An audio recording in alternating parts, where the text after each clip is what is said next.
ایک انتہائی سنجیدہ اور تشویشناک بات یہ ہے کہ یہ واضح رہنا چاہیے کہ ایسا ہرگز نہیں ہے کہ عمران خان صاحب کی آنکھ کی 85% بینائی پہلے ضائع ہوئی اور پھر علاج شروع ہوا۔ حقیقت اس کے بالکل برعکس ہے۔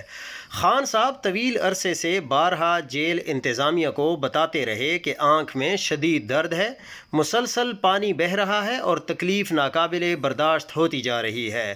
یہ کوئی معمولی انفیکشن نہیں تھا، یہ ایک مسلسل سنگین مسئلہ تھا جسے جان بوجھ کر نظر انداز کیا گیا۔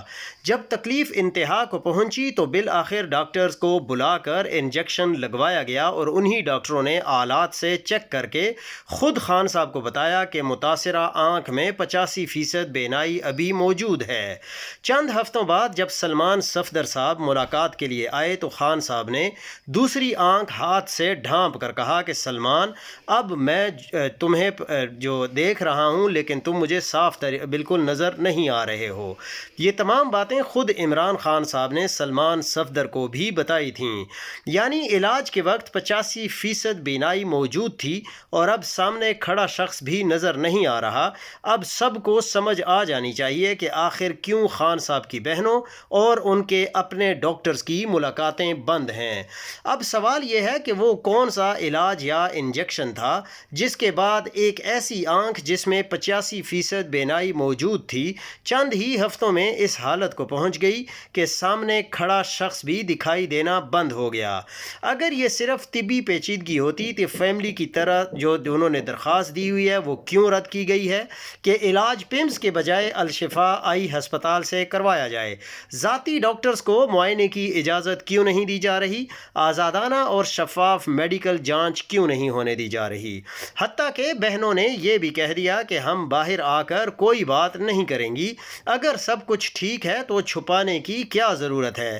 ان تمام حقائق سے یہی ثابت ہوتا ہے کہ عمران خان کی آنکھ کو پہنچنے والا نقصان ایک سنگین اور سوچی سمجھی سازش اور ناانصافی ہے جسے ہر ممکن طریقے سے چھپایا جا رہا ہے۔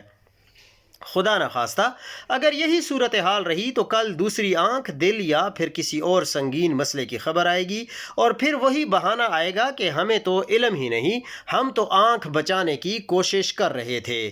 ایک اور کڑوی حقیقت اس کی اخلاقی اور قانونی ذمہ داری ہے وہ صرف موجودہ حکومت اور اسٹیبلشمنٹ تک محدود نہیں ہے بلکہ پاکستان تحریک انصاف کی ہر اس قیادت پر بھی عائد ہوتی ہے جو فیصلہ سازی کی پوزیشن میں تو تھے پر خاموش تماشائی بنے رہے۔ افسوس کہ عمران خان کا کوئی بھائی نہیں ہے ورنہ آج بہنیں اس طرح در بدر اپنے بھائی کے لیے نہ نکلتیں۔ کسی نے انہیں ایم آئی کا ایجنٹ کہا، کسی نے کچھ اور ہم نے اپنی ہی بہنوں کو کنٹروورشل بنانے میں کوئی کسر نہیں چھوڑی۔ قسم خدا کی اگر ہم سب مل کر اپنا کام ایمانداری سے کرتے تو آج ہمارا لیڈر اس حال میں بے یار و مددگار نہ ہوتا۔ اور مت بھولیں جو لوگ اپنے لیڈر کے وفادار نہیں وہ عوام سے کیا خاک وفاداری نبھائیں گے۔ یاد رکھیں میں موجودہ حکومت اور اسٹیبلشمنٹ کو بھی کہتا ہوں کہ عمران خان پاکستان کے سابق وزیر اعظم ایک قومی رہنما اور کروڑوں لوگوں کی امید ہیں، وہ کوئی لاوارث شخص نہیں ہیں۔ انہیں جس طرح ٹریٹ کیا جا رہا ہے اس کے اثرات نہ صرف ملکی بلکہ بین الاقوامی سطح پر بھی ناقابل تلافی ہوں گے اور اس سے پاکستان کو بھی نقصان ہوگا۔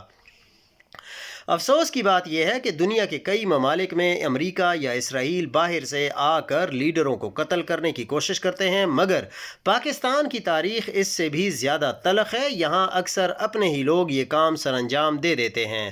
خدا را ہوش کے ناخن لے لیں، کرپشن اور لوٹ مار کے خلاف آواز اٹھانے اور قانون کی بالادستی کی بات کرنے کی سزا جیل یا قتل نہیں ہونی چاہیے۔ اپنی خود مختاری، اپنے لیڈر پر سمجھوتا کسی صورت قابل قبول نہیں ہونا چاہیے۔ لہٰذا قوم کا مطالبہ واضح ہے کہ عمران خان صاحب کو ان جھوٹے مقدمات سے فی الفور رہا کیا جائے یا فوری طور پر آزادانہ میڈیکل معائنہ فیملی کی موجودگی میں اور ان کے اپنے ڈاکٹرز کے ذریعے اس سے پہلے کہ بہت دیر ہو جائے۔ آیت اللہ خامنائی اور عمران خان میں کیا فرق ہے اور کیا ان میں مماثلت ہے؟ میں کسی جو سپاہی ہیں اس سے کیسے کہہ سکتا ہوں کہ وہ خود موت کا سامنا کرے اگر اس کا کمانڈر خود غائب ہو جائے؟ میں لوگوں سے کیسے کہہ سکتا ہوں کہ وہ ڈٹے رہیں اگر میں خود خطرے کے میدان میں سے سب سے پہلے نکل جاؤں؟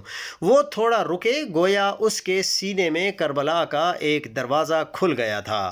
آیت اللہ خامنائی کی آخری گفتگو تھی کہ دور حاضر میں حق کے راستے پر موت کو سامنے دیکھ کر موت سے بے خوف ہو جانا، موت کو گلے لگا لینا، ایسی لیڈرشپ صرف ایران کی لیڈرشپ نے فراہم کی، اور پاکستان میں عمران خان بھی ایک ایسی ہی لیڈرشپ ہے جو شہید ہونے کو تیار ہے۔ خامنائی شہید ہو کر ایرانی قوم کو ایک نئی قوت اور ایمان کی دولت دے گیا۔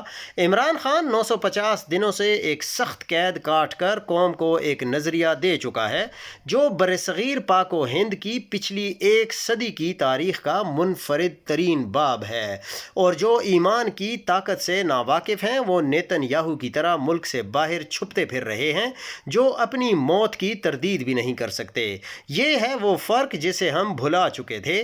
ایران نے اسلامی تاریخ کو دوبارہ زندہ کر دیا۔ ڈاکٹر اسرار احمد کہہ گئے تھے کہ آج اسلام اہل تشیع کی وجہ سے ہی زندہ ہے۔ دوسری طرف اگر ہم دیکھیں تو سلمان اکرم راجہ صاحب کا یہ کہنا بالکل درست ہے کہ ڈی چوک کی کال دینے سے کیا ہو جائے گا؟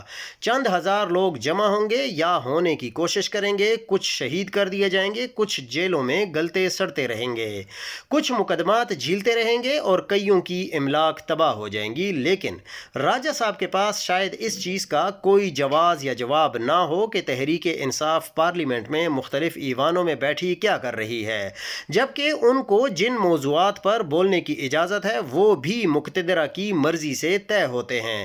Tehreek Insaf in media channels پر کیوں جا جا کر بیٹھتی ہے جہاں عمران خان کا نام لینے پر پابندی ہے؟ کیونکہ مردہ گھوڑوں میں جان ڈالنے کی کوشش کی جاتی ہے جو اگر جانبر ہوئے تو سب سے پہلے ہمیں اور راجہ صاحب کو کچلیں گے۔ کیوں پختونخوا اسمبلی ابھی تک قانون سازی کی مدد سے اپنے آپ کو مضبوط نہیں کر پائی، دشمن کو پسپا نہیں کر پائی؟ عمران خان نے رجیم چینج کے بعد صوبائی حکومتوں کی مدد سے IMF ڈیل کی راہ میں رکاوٹ ڈالی کیونکہ یہ عمران خان کا استحقاق تھا۔ اب سرپلس بجٹ کیوں پختونخوا کی عوام پر خرچ نہیں کیا جاتا؟ IMF ڈیل کے لیے چھوڑے گئے اس سرپلس بجٹ کے عوض ملٹری کورٹس کے قیدیوں کو رہا کیوں نہیں کروائے گئے؟ تحریک انصاف کے بزرگ رہنما کیوں نہیں چھڑوا لیے گئے؟ عمران خان کی ملاقاتیں، عمران خان کی علاج معالجے کی سہولیات کیوں حاصل نہ کی جا سکیں؟ آج بھی یہ سرپلس بجٹ ان سب میں سے آدھے مطالبات منظور کروا سکتا ہے، نہیں کروایا جا رہا کیوں؟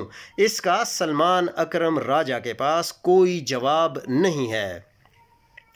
56 سے 57 اسلامی ممالک کے عوام ایک طرف اور حکمران ایک طرف ہیں۔ تمام کے تمام حکمران امریکہ اسرائیل کے اعلی کار یا حمایت یافتہ ہیں۔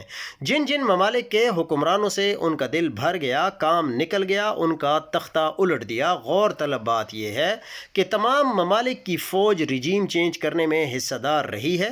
امریکہ فوجی سربراہوں پر ہاتھ ہی اس لیے رکھتا ہے کیونکہ اسلحہ اور طاقت فوج کے پاس ہوتی ہے۔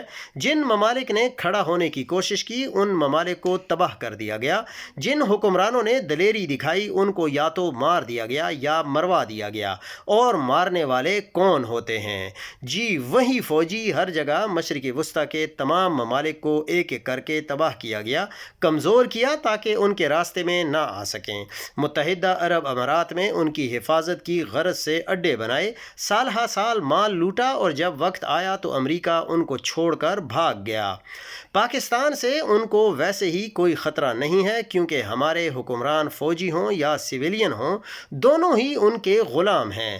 عوام کو ویسے کوئی فکر نہیں۔ ایک مرد کلندر کو فکر تھی، اسے جیل میں ڈال دیا۔ واحد ملک ایران بچا تھا، اس پر بھی حملہ کر دیا، اس کے سربراہ کو مار دیا۔ مگر ہماری حالت دیکھیں کہ ہم اپنے ہی جعلی صحافیوں، میڈیا کے ذریعے ایران پر تیر برسا رہے ہیں۔ نیو یارک ٹائمز کا چشم کشا انکشاف ہے کہ امریکہ کے صدر ڈونلڈ ٹرمپ ایران کے خلاف جنگ کے تیسرے ہفتے میں اس مشکل فیصلے کا سامنا کر رہے ہیں کہ جنگ جاری رکھیں یا پیچھے ہٹ جائیں۔ اگر وہ جنگ جاری رکھتے ہیں تو مزید امریکی فوجیوں کی جان کو خطرہ ہے، زیادہ مالی نقصان اور تیل کی عالمی تجارت پر بڑا اثر پڑ سکتا ہے، خاص طور پر آبنائے ہرمز میں حملوں کی وجہ سے۔ اب تک اس جنگ میں 2000 سے زیادہ لوگ مارے جا چکے ہیں اور ایران اب بھی ڈرون، سائبر حملوں اور دیگر طریقوں سے جواب دینے کی صلاحیت رکھتا ہے۔ اس دوران سعودی ولی عہد محمد بن سلمان نے ٹرمپ کو مشورہ دیا ہے کہ ایران پر سخت حملے جاری رکھے جائیں۔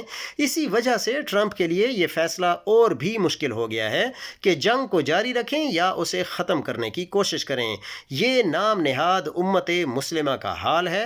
افتخار عارف نے ٹھیک کہا تھا، رحمت سید لولاک و پہ کامل ایمان، امت سید لولاک سعد سے خوف آتا ہے۔ اگر یہ جھوٹ ہے تو جناب محمد بن سلمان کو نیو یارک ٹائمز پر کیس کر دینا چاہیے۔ آج صبح میں ایرانی ٹی وی پر ایک ایرانی فوجی کمانڈر کا بیان سن رہا تھا تو میری آنکھیں بھر آئیں۔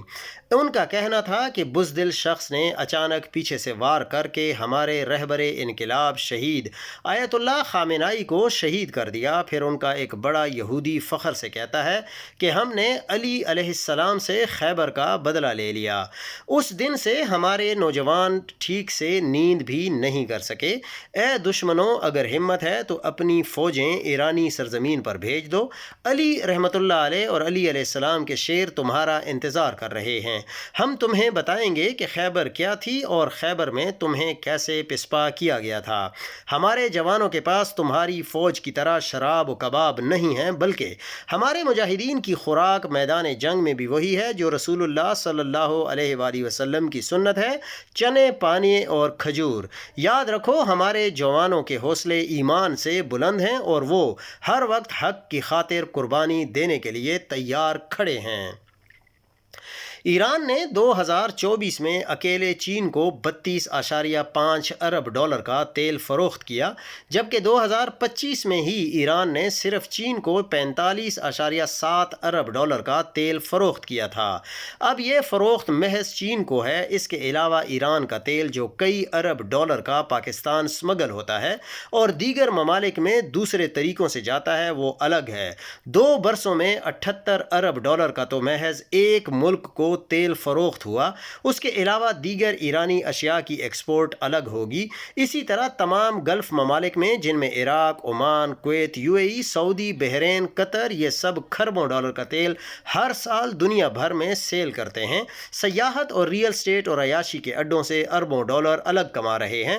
لیکن میرے وطن عزیز میں بے شمار گدھے ایسے ہیں کہ دنیا بھر میں جہاں کہیں جو چڑی پیشاب کر دے تو یہ گدھے فوراً شور مچانا شروع کر دیتے ہیں کہ پاکستان مدد کو کیوں نہیں جاتا۔ حیرت ہے تم پر کہ تمہاری چھوٹی کھوپڑی میں اتنی سوچ تک نہیں آتی کہ پاکستان اپنے پیٹ پر پتھر باندھ کر اپنے دفاع کو مضبوط کرتا رہا ہے، اپنے سے 5 گنا بڑے دشمن کے سامنے کھڑا رہا ہے۔ کیا ایران، سعودی عرب سمیت کسی ملک نے آج تک پاکستان کی کسی جنگ میں براہ راست مدد کی ہے؟ پاکستان 2-3 ارب ڈالر کی خاطر IMF کے پاس مہینوں چکر لگاتا رہا۔ کیا ان عیاش مسلم ممالک نے کبھی یہ سوچا کہ ہماری اسلامی دنیا کی واحد ایٹمی طاقت چند ٹکوں کے لیے مشکل میں ہے؟ اگر یہ سب 1 ارب ڈالر بھی دیتے تو کیا پاکستان کو کسی IMF کی ضرورت تھی؟ جس اسلامی ملک نے بھی میرے وطن عزیز کی جب کبھی مدد کی، اپنے مطلب کی خاطر کی اور نہایت قلیل طریقے سے کی۔ سچ تو یہ ہے کہ آج مسلم دنیا کے نون عرب ممالک جیسے ملائیشیا، انڈونیشیا، ترکیہ، پاکستان، بنگلہ دیش وغیرہ ان عرب ممالک سے کہیں بہتر اور مسلم بھائی چارے کا اظہار کرتے ہیں۔ پاکستانیوں کو بھی اب ان جذباتی نعروں سے باہر آ جانا چاہیے اور اس انداز سے سوچنا چاہیے کہ جو پاکستان کے کام آئے گا پاکستان بھی بس اسی کے کام آئے گا، ورنہ اپنے ڈرامے خود سمجھا لو اور خود ہی سنبھالو۔ اور ہاں، پاکستان کے لوگ ان عربوں اور فارسیوں سے کہیں بہتر اسلام کے پابند ہیں، اور جتنی تعظیم و تکریم اسلام کی پاکستان میں ہے دنیا کے 57 اسلامی ممالک میں اور کسی میں نہیں ہے۔ پاکستانیوں نے تو اسلام کے نام پر سب سے پیار کیا۔ صدام حسین کے یہاں پوسٹر لگتے تھے، وہی صدام حسین جو انڈو پاک جو جنگ تھی اس ہر جنگ میں بھارت کا ساتھ دیتا تھا۔ پاکستان میں ایران زندہ باد کے نعرے لگتے رہے ہیں، وہی ایران جو آج تک ہر جگہ پاکستان سے زیادہ بھارت کو اہمیت دیتا آیا۔ پاکستان میں سعودی عرب کے لیے دل و جان سے پیار اٹھتا ہے، لیکن کیا پاکستانیوں کو یہ خبر ہے کہ سعودی عرب کی پاکستان سے 10 گنا زیادہ انویسٹمنٹ بھارت میں ہے؟ یو اے ای کے حکمرانوں کو پاکستان آنے پر پروٹوکولز دیتے ہیں، لیکن وہی یو اے ای اب اپنی ہی بڑی بزنس ڈیل بھارت سے کرتا ہے۔ خدا را پاکستانیوں اب بس کر دو، اس غریب ملک پر رحم کرو جس نے تمہیں شناخت دی، اور یہی ملک اسلام کی آخری امید ہے۔ دنیا کو اپنی جنگیں خود لڑنے دو، ہم اسی کے ساتھ کھڑے ہوں گے جو ہماری مدد کرے گا، کیونکہ یہ جنگیں اسلام کی نہیں ہیں بلکہ اپنے اپنے مفادات کی جنگیں ہیں۔